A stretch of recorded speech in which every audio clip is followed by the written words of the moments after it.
finally mga idol, no, nilabas na rin itong Raider 150 Fi na new version. Ito yung Raider 150 Blade Edition at saka itong Raider 150 Pro Edition.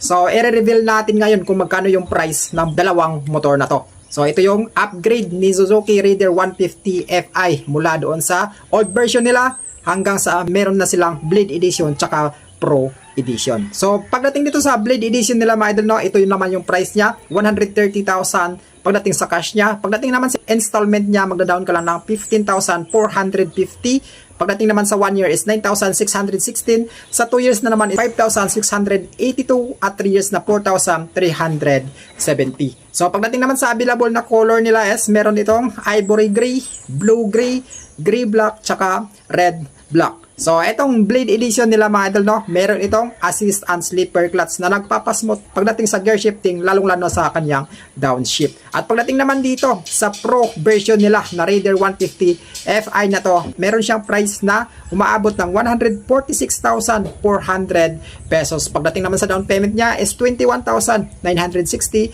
sa 1 year na 13,561, sa 2 years na 8,012 pesos, tapos sa 3 years na 6,165. So, ang motor na to is equipped na siya ng ABS version. So, meron na siyang anti-lock braking system. So, napaka-goods niyan pagdating sa kanyang braking system. Abangan lang natin na may distribute ito sa kanya-kanyang brands ng Suzuki motorcycle.